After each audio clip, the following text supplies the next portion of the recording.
I'm not homeless. I have a home. I just don't own it. But it's mine and I work to keep it. Every city has its fair share of abandoned buildings to squat in. But usually you gotta deal with either cops or crummy neighbors. The Andale high-rise has neither. Police stay away, so do the locals. As a stranger from out of town, I stumbled across the place on my first night in the city and thought it a little strange that a 28-story tower block had been left to rot. Every window black. Every light in the courtyard smashed. No cars in the lot. No booth for a guard. Not even barbed wire on the fence. Barely half a mile from a playground filled with shouting drunken teenagers, but none of them strayed in the direction of Andale. No fires or music or bottles hurtling through the air. It was silent. Inside, I found that the lobby had been torn to bits. Double doors ripped open and left that way for what looked like years. Easy access for the curious, but I was the only one there. Most of the first story had collapsed. Waterlogged ceiling tiles turned to mulch by British weather. I know water is invasive, but it had practically colonized the place so bad algae was growing up the walls. Even the elevator shaft was flooded. My own reflection looking back at me as I peered through brackish water and caught a glimpse of the old rusted carriage just a few feet below. I couldn't help but think about standing on top of it, waist high, and reaching down to pull open the emergency hatch. Only natural to wonder what was down there. Little metal box, soaking in pitch-black water for years and years. I thought about pressing the button, calling it up, and seeing the elevator rise in spite of all logic, an image I still think of from time to time. Meanwhile, the empty shaft loomed above, cables whistling in the wind.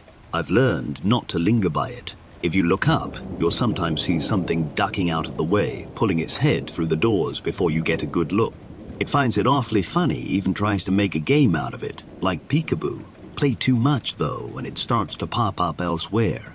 Any open door becomes an invitation. Sent more than a few people running for their lives in the middle of the night, but bad news for them. That thing is more than free to leave this place if it's part of a game. If you ask about Andale, most people just shrug or laugh. Kids will talk about it same way they talk about any haunted house. Difference is no one dares anyone to go up there. No one uses it to get drunk or high. No one sneaks into the basement to have a risky little rendezvous. No one hides their stashes there. It has all the hallmarks of your classic urban legend, only people actually stay away. They'll laugh and joke and tell scary stories, but they treat the soil it's on like it houses a radioactive leak. And the council, I'm surprised they haven't knocked it down, but they, out of everyone in the city, have the most to lose by talking about it. They built it in the mid-50s as government housing. Only a lot of the young mothers who moved in there found their children's health taking a turn for the worse. Started with newborns. Babies that wouldn't wake after a peaceful night's sleep. The kind of deaths that got written off as either negligence or abuse. Screaming teenage girls hauled off to prison on the words of doctors who didn't care. It's always the mother's fault in some people's eyes. And these girls had no one to stand up for them. 2 in the first year, 4 in the next, and they kept on coming for every year until it closed. Wasn't until 1982 that someone traced the source of deaths to tainted water storage on the roof. Toxic metals leaching into the supply. Not enough to kill an adult, but bad news for anyone with weak immune systems. 38 women had been imprisoned by then. Another 23 had killed themselves before they could be sentenced. And those are just the ones accounted for. Not all the deaths were from the water. Andale has a way of being bad for any child's health, no matter the circumstance. More than a few toddlers starved to death as their parents rotted in the tub from an overdose. Even more were lost when they found their parents' stash, little bodies racked with agonizing fits as their panicked mothers screamed for help. One tripped down the elevator shaft because the doors opened as if the carriage was right there. And those are the ones who were found. Plenty more went missing, written off as runaways. In the end, Andale's reputation as a cursed place got so bad, the only way out was to shut the whole thing down, board it up, erase it from the records, pretend it never happened and just forget. But Andale kept on killing even after the doors were officially shut.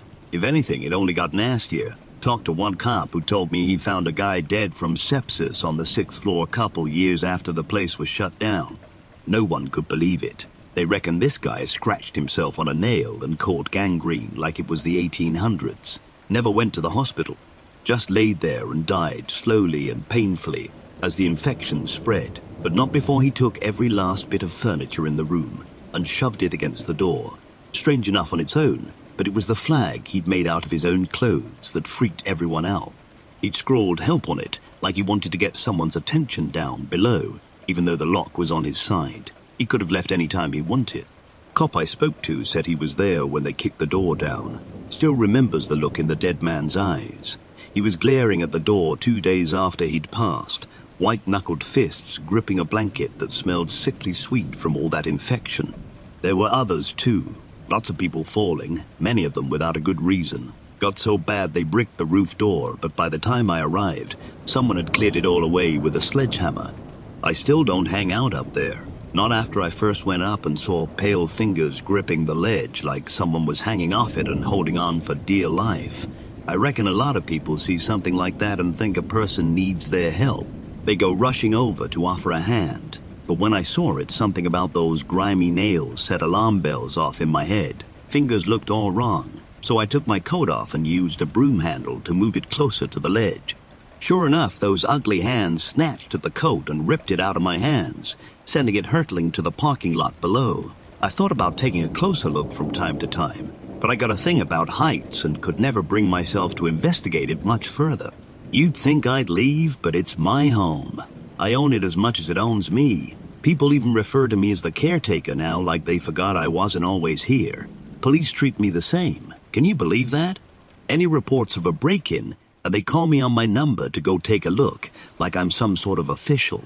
Only other guy who was here as long as me was the philosopher. I don't know his name was the philosopher. I don't know his name. Just call him that because of the books he left behind. He came here back when the block was still just a place to live, and he stuck around for a few years after its closure. Lots of notebooks in his flat. Thousands of pages talking about child sacrifice made to gods who don't like being named, along with pictures of strange things frozen in ice and medical photos that look fake. At first I thought he came to document the curse. He has dozens of books just recording all the strange things he saw, like birds with too many wings or milk that turned to clotted blood in the bottle. But after going through everything he owned, I found letters to a wife who died in childbirth. He kept her death certificate way at the back of an old-looking box, filled with the letters he'd kept writing her long after the date. Another box, just a row over, had the letters she'd written back. Awful things scrawled on random scraps, feces and blood for ink. He dated them himself and sometimes wrote notes about how they came to him. Delivered by a rat that was cannibalized in front of me. Pulled by my dentist from a cavity in my mouth. Written in the web of a spider with 13 legs. Anyway, he gives away the real reason he moved to Andale in one of the letters. Says that Andale was the key to helping her, but he was weeks away from figuring out how to open the door. Told his wife he'd bring her back. Told her he knew how. I've never figured out where he went next or what happened to him, but his apartment was locked when I found it, and likely would have stayed that way if the key hadn't turned up in my inside pocket on the first morning. Now I live in his old place. It's safe in there. He's written things on the wall that keep everything well behaved. Symbols that I don't understand, but which are easy to trace, so that's what I do. I go over them every couple of months, and so far they've kept me safe and sane.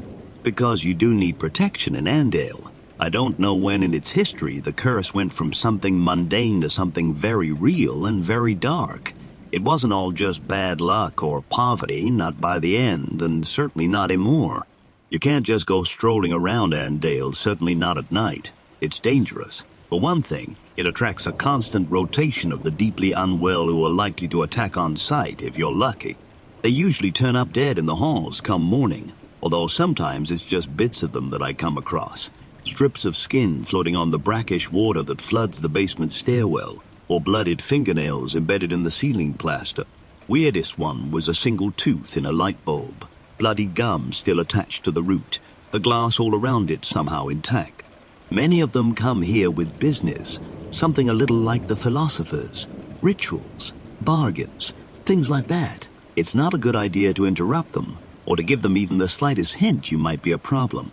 Every night I lock my door and wait for Andale's business to finish, and come morning, I do a sweep, floor by floor, and clean up whatever's left of the tower block's strange pilgrims. Most of the rituals don't look real to me. In fact, I reckon a lot of people who come here just end up as victims of something or someone else. There are a lot of reasons to stay out of Andale at night, and most of its visitors strike me as a little naive. Most of what I see looks like it got stolen from a bad death metal album. I once found a book called Satanism and Witchcraft in the 21st Century. It's hard to imagine that the secret inner workings of the universe can be found in something with an ISBN number and 3,000 Amazon reviews. Of course, not all attempts at exploiting Andale's energy are so hackneyed. I had one guy turn up at my door and pay me $3,000 in cash just to show him the darkest corner in the building. I wasn't sure what he meant at first. Thought he meant light and shadow. Sort of, he replied when I explained this to him. Darkness like that can be part of it. But I'm looking for a corner. Has to be a right angle or more acute. Ideally more acute. You understand that term, right? He'd seemed arrogant, and that last sentence confirmed as much. Good-looking guy in his late 20s, nice suit. Looked like the stereotypical banker. Acted like one too. Plenty of places like that, I said. Lots of funny rooms in Andale. People trying to make the most of limited space. Sometimes the walls meet at tight angles, sure. But I don't know what you mean about dark. There's the basement. It's flooded. Can't think of anywhere darker than that. He bit his lip and hesitated for a second or two, as if he was actually contemplating it. Not a bad suggestion, actually, but no, too difficult to reach. And I don't just mean dark as in the absence of light. I mean dark like under the bed. Dark like under the bed. Dark like that one chip in a wall that leads to a hollow space between the bricks. And as a child, you can't help but wonder what lies there. Somewhere that just inexplicably feels like it's not got as much of God's attention on it as everywhere else. I thought about this for a second. His words were vague, but damn if I didn't know what he meant. A corner? I asked. Has to be an acute corner, he nodded. I think I know the place, I said, and he smiled like a real creep. I took him to a flat on the 8th floor. It was run down like everywhere else, but there was still enough of its old furniture lying around. You can pull open random drawers in there and still see the cutlery people once used. There's even an old analog TV on an old stand. You can perch on what's left of the sofa and stare at that TV and get the feeling you knew the people who lived there once. Run your thumb over the dials on the toaster, the handle of the fridge, or the yellowing plastic of a light switch, and feel an aching loss that creeps up on you out of nowhere. Look up and you'll see that the light fixture has been torn out of the ceiling, like someone had tried swinging from it. Not a big place, by the way. 3 rooms, a bedroom with a double bed all rumpled up, a living room/kitchen, and a tiny little spare room that looked like it once would have been used for storage, or a washing machine maybe, if you were single and childless. A slither of space, a triangle carved out of whatever room was left over when other, more important walls had been put up. That sofa I mentioned, the TV, they were all placed so whoever was sat down could always keep an eye on that room and its contents. You see, they'd put a cot inside and it's still there, blue bottle flies circling overhead. You can't see inside the cot, not unless you went in and actually pulled the blankets out, but it's been decades and no one has managed it yet. It's dark behind those old blankets, a heavy shadow that dissuades a closer look, like there's something in there no one needs to see. And it spent a long time sat there eating what little light there was. Even with a window in that room, daylight doesn't really filter down. Perfect, the businessman said when he saw it. He gazed around the flat one detail at a time, his head pausing for a moment, and a smile creeping across his face as he laid his eyes on the broken light fixture. And the cot, the sight of it, the flies that still circled above, faded Winnie the Pooh blankets. It made the breath catch in his throat. Oh, this is good. You told me. Dark like under the bed. You've earned that money. I could have had a dozen men sweep this place, and they wouldn't have understood the brief as well as you have. Thank you, I replied, even if that wasn't really how I felt. Quietly, the man sat down and began to unpack his leather satchel. No pentagrams to be found, although he did unpack 7 strange-looking candles. He caught me looking at them and smiled. Homemade, he said. Each one shaped by my hands. I'm not a good artist, but it's the effort that counts. Took forever to rend the wax. Of course, that was the easy part. The hard part was getting the fat to make it. Did you know there can be a surprisingly high level of security around a hospital's medical waste department? I didn't, I replied as he took out some flimsy bits of wood and a few small nails. He, oh so carefully, began to nail the splinters of wood together into what looked like random shapes. Oh well, he sighed after a few quiet moments, his fingers nimbly gripping the tiny hammer as he tapped away. Already he'd put together at least 6 of the strange little wooden polygons, and with each new one, I felt a strange sensation. Would you like to stay and watch? He asked. Absolutely not, I answered. He stopped tapping and smiled once more. Oh, you're clever, he said. That's the correct answer, by the way. And if I'm to respect it, I should inform you that now is the safest time to leave. I made my way to the exit just as he lit the first candles, but not before I looked towards the cot one last time. I was surprised to see a hollow blackness that extended beyond the doorway, like a curtain had been draped across it. Only there was depth to it that drew the eye. The businessman paid it no attention, but after a few more seconds he eventually looked up at me, expectantly. Can I ask what is it you want? I said. Everyone who comes here, I don't get the sense it ever works out for them. I'm looking for a new kind of afterlife, he replied. Do you need one? We all need one, he said with a wry chuckle. But only those of us willing to take a few risks will get a better deal. Everyone else, he grimaced. It's worth the bother. But look who I'm speaking to. He looked to the darkness that enveloped the doorway. Shapes could be seen floating past. You should leave now, he said. I pulled the door shut and, noticing that the sun was rapidly setting, ran to my apartment where I knew the walls would keep me safe. When I returned the next day, the man's satchel was still where I'd last seen it, propped against one arm of the sofa. The candles had burned down to the very end of the wicks and left a lingering smell that's still there all these years later. And of the man himself, well in the room with the cot, which still has blue bottle flies orbiting overhead, there is now a shadow burned into the wall. It's blurry and diffused, but vaguely recognizable as a man on his knees, his head pressed to the floor in a gesture of supplication. I've known it to occasionally move, to turn its head and look towards me, at which point my temples throb, my ears pop, and a darkness begins to encroach upon the edges of my vision. I never exactly considered that flat to be Disneyland before, but now I avoid it like the plague. Still, it could be worse. Not every ritual ends so cleanly, and at times I've had to personally intervene, something I hate bitterly. If people want to go poking around in the universe's undercarriage, that's their business. It's one thing if I've got to sweep what's left of them up afterwards, but at least that's a one-and-done job. Sometimes it isn't so clean. One guy turned up and told me he'd be a new resident, my neighbor, and we'd get to know each other. A bumbling old man with an upper-class accent and the look of a professor who was down on his luck. He sat up in the room next to mine, and no matter how little I spoke to him, he never really got the hint and kept trying to act like a good friend. Few times I did initiate conversation. It was to tell him the place he'd chosen didn't have much in the way of protection. He pointed to some funny little rashes and told me they were his protection. Over the next few weeks I'd bump into him from time to time, always on his hands and knees, scraping some dank corner or moldy pile of bumpy growths. He collected fungi, told me on the first day, and I'd often see him wiping his samples onto petri dishes that he whispered quiet words to whenever he thought I wasn't around. I don't think he was sane, but he probably wasn't completely balmy because he lived long enough to get a sense of Andale and only come out in the day. Meanwhile, his apartment filled up with a growing collection of chittering terrariums and pickle jars, their specimens hidden by murky fluids.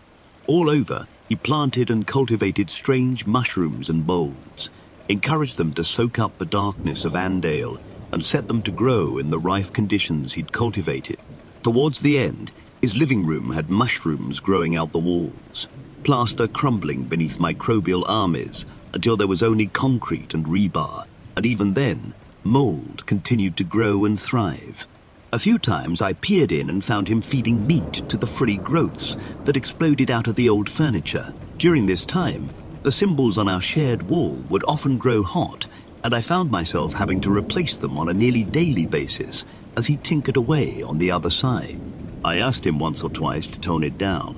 "This is important work," he growled, an unseen darkness creeping into his voice. I'm not some ditzy crackhead trying to summon the Baphomet. I'm not looking to get high. This is science. Progress. That is what I'm working towards. Yeah, well, your progress is trying to eat its way into my flat. Can you ask it to stop? He stopped, froze in mid-gesture like I'd said something either profoundly stupid or insightful, or likely a bit of both.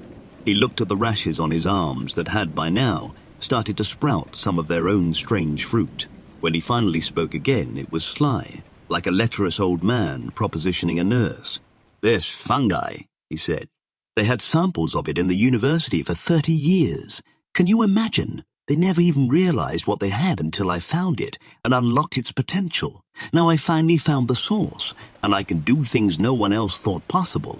This entire time my thesis has depended upon the idea that the fungus has, a capacity for information processing way beyond anything we've considered before. And your idea is a good one, you know. Asking it just might be an option." He scuttled off without another word, and for the next few days he set about the building like a furious little honeybee in spring, poking and prodding, setting trap after trap, and cleaning them vigorously of any rats or mice he caught.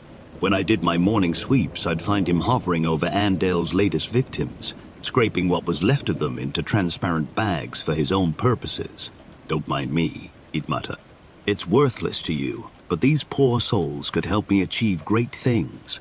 This persisted for another month. He no longer scraped mold or mushrooms off old apartments. He became interested only in meat, and by the time it came to an end, I can say confidently that I have never smelled anything worse than the prickly, musty odor that wafted out from under his locked door.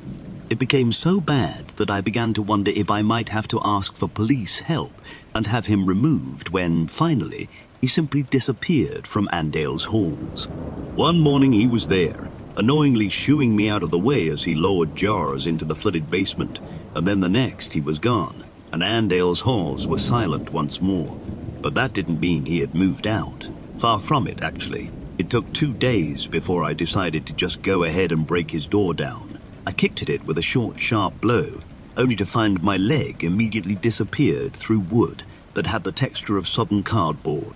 I freed my foot and tried a different tactic, grabbing the handle and pulling so hard that it simply popped right out of the rancid wooden frame. Free to move, the door swung open with an eerie creak, and fetid air, hot and damp, blew out of the room. Inside, I found that the man's specimens had gone wild. Terrariums had shattered, their contents spilling outwards. Frogs as large as footballs glared at me from behind furry fronds, and insects with human eyes scuttled away before the amphibians could snatch them up. In one corner, rats had built a hive out of old cardboard, their backs covered with fungal growths that resembled human fingers and other appendages. In another corner, something that looked a little like a black rubber sheet flapped furiously at passing vermin, and it took me a few seconds to realize it was a slime mold. When it finally caught something, it dragged the strange creature, squealing into the dark corner where it grew and constricted around its meal like a fist. I stared at it horrified, until one by one, black orbs unveiled itself from within the strange mass, and I realized it had eyes to stare right back at me.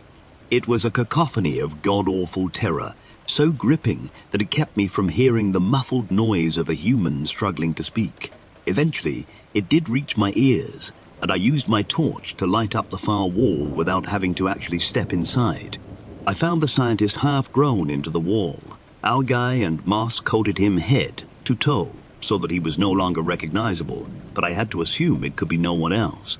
Wide eyes glared at me with terror and pain, as nasty little critters nibbled away at what was left of his shins. Meanwhile, strange tendrils probed at his ears and head, never resting for a moment. He kept trying to speak, but the algal growths kept driving their way into his mouth until, one by one, they pushed too far and something snapped. His eyes went wider still, his squeals became hysterical, and his jaw slowly slid further down his chest until it hit the floor with a sudden thump. "Finally made contact?" I asked. "An awful idea if I've heard one. What would a mushroom have to say even in the best of circumstances, let alone one that was grown in the ruins of Andale? I can only assume you never got around to telling it to stay off my wall, did you?" "No, You probably had your own reason for doing all of this. And that's what took priority.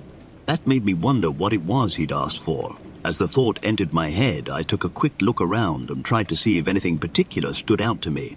Something was growing on the sofa that looked strangely human-shaped. It might have been just my imagination, but in the dark it seemed to turn towards me. Meanwhile, the scientist continued to shiver in agony, his eyes focused on me and begging for help. "I'll see what I can do," I said before slamming the door. Something about that strange pile on the sofa had deeply unsettled me. I put the word out, asked for a gun, but got a crossbow instead a few days later. A nervous-looking 16-year-old boy ferreted to my door. I was surprised he'd entered the building, but who knows who'd ordered him to do so. I've acquired a strange sort of respect amongst the locals, and it comes in handy. This boy looked like he would have stamped on my head and robbed me blind any other day, but when he spoke to me, he did so with more respect than I ever imagined I deserved. I thanked him, took the crossbow, spent an afternoon practicing with it, and then used it to kill the scientist the next morning. Took a few hits, but in the end, one thumped into his forehead and shut down his whimpered moans. I didn't see anything on the sofa this time, at least not anything human-shaped, which I was thankful for. After that, it was a simple case of calling the police and beginning a long chain of events that ended with half a dozen men in hazmat suits spraying the room with noxious chemicals. For a while there, I'd been worried that they'd find a corpse and ask questions, but by the time anyone actually entered the room, there was nothing left of the scientist save a splotch on the floor. I never did figure out exactly what it was he was after, although it is not uncommon for my morning sweep to turn up a body or part of one, covered in fungal growths, and I have been known to occasionally catch glimpses of a strange person lowering themselves into the floodwater of the elevator shaft. Of course, I might just be making connections that aren't really there. All sorts of things live in that water. The entire level is flooded, and if something was down there, it'd have free reign over quite a large space. It's a strange world down there. I should know on account of one visitor who gave me a very bad time. I'll call him the fisherman since he came to Andale because of the flooded basement. Saw a photo that's been circulating around for a while now. If you know where to look, God knows who took it and how, but it shows the flooded stairwell leading to the basement, and beneath the brackish surface is a hand that's all out of proportion, fingers splayed with perfect symmetry like a starfish. It is reaching up out of the depths and resting gently on the third step below the water. When I first met him, he was sitting happily with his feet over the edge of the flooded shaft, water up to his knees, with a rod and line set up beside him. It was quite a surprise at first, seeing him there with a little fly-fishing hat. A chubby but healthy-looking man in his 40s with an egg mayo sandwich in one hand and a phone playing Candy Crush in the other. I called out to him as I approached because, in my experience, startling someone in Andal is bad for your health, no matter how sane the visitor appears. He looked up when I caught his attention and smiled amiably. "Hello," he waved with his sandwich. "You're the caretaker." "Yes, I am," I answered. "And you are just a tourist." He smiled. "Care to join me? The sun had risen only moments ago. You weren't here when it was dark, were you? I asked more than a little suspicious." "Oh, no, you've only just caught me. Been here barely 10 minutes before you showed up. I was told you'd be willing to help in exchange for a small fee." "What sort of help?" I asked. "Oh, just give me a nudge if any of the lines start moving," he said while pointing to a rod he'd set up beside the basement stairs. The door was propped open and the line led down into the darkness below, water gently lapping just out of sight. Another line had been set up in a corner of the lobby, where the floor had been torn away, revealing a hole straight down into the basement. I can't keep an eye on them all at once, you see. I have bells ready, but, well, 2 heads are better than 1. "What is it exactly you're hoping to catch down there?" I asked. "Are you familiar with the primordial ocean?" he said. "The abyssal waters that God split into light and dark, all that. It's not a physical location per se, but it does connect to certain bodies of water depending on the time and place. Last recorded manifestation was in a glass of old whiskey underneath a forgotten bar in Mexico City. Some poor fellow knocked it over and didn't notice until the following day when half the bar was suddenly underwater. Quickly rectified, but some of the things swimming in that water were something else. and all from at the bottom of a glass no wider than my wrist. Imagine what we can do with this, he said, while gesturing at water by his feet.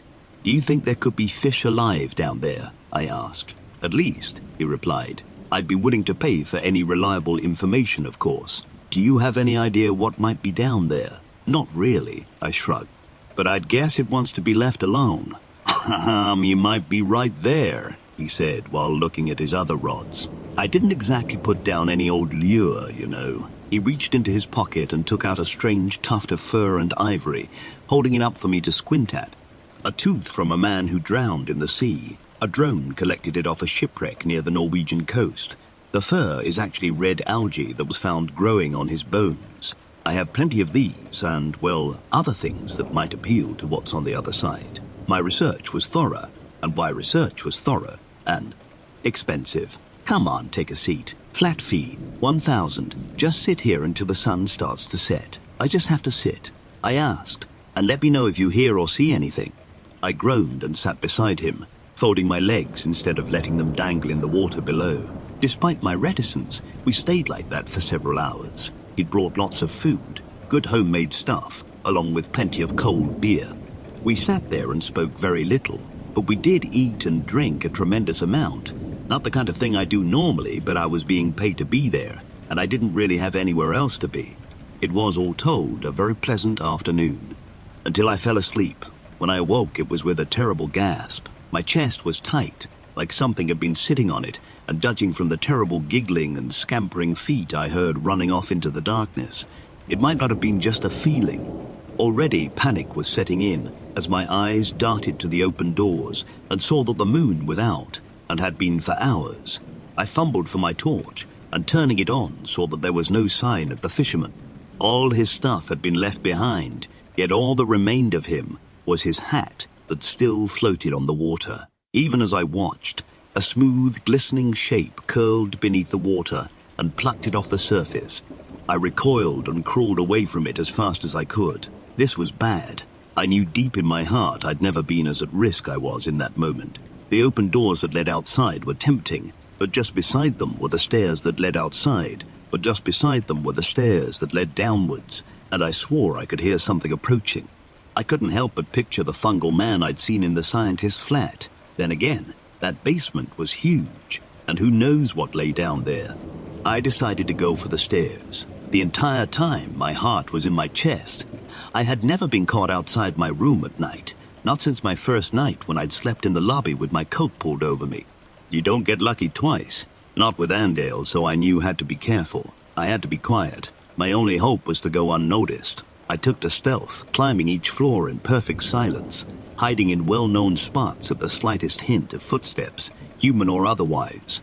Andale comes alive at night, whispered mutterings from strange children who descend from air vents, living there for God knows how long. Other times I saw apparitions, including one, a toddler, the sight of whom made my stomach growl with an insatiable hunger that hurt just to contemplate. She stared at me with pleading eyes as I slunk away from her open door. I might have been tempted to help her were it not for the sight of the moon peering through her translucent image.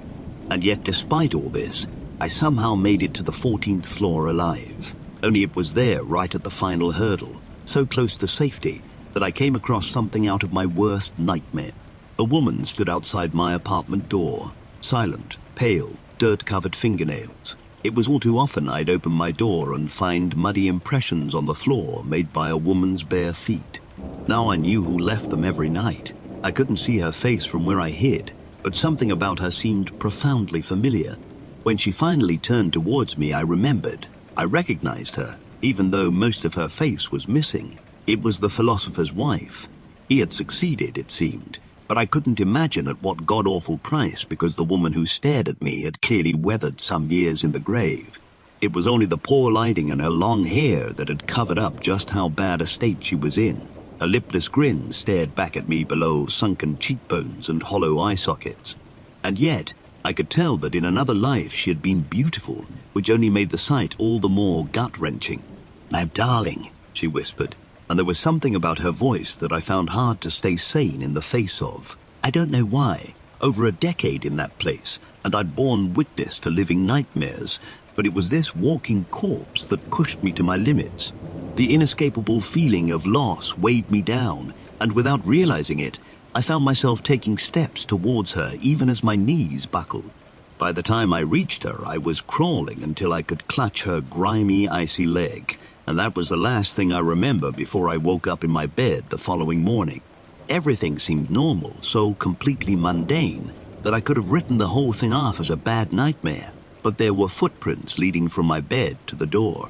And later on, I found the fisherman's things much as he left them, although when I finally reeled his lines in, I found the lures gone and replaced with bits and pieces of the man who'd first set them up. I threw it all into the water below and decided it would be best to forget him. Every now and again, of course, I can't help but check my peephole at night. I never did before that, but now I do. I see her every single time. She looks sad. Hurts me to think of her out there. It ought to be terrifying, but it's more like someone's ripped out my stomach and heart and let all my insides fall out the bottom. Each time I see her, I wonder what exactly was it he did to bring her back. He leaves only one hint. A final letter, I think. It's not like he dated them. In it he says he would give everything to have her in his arms once more.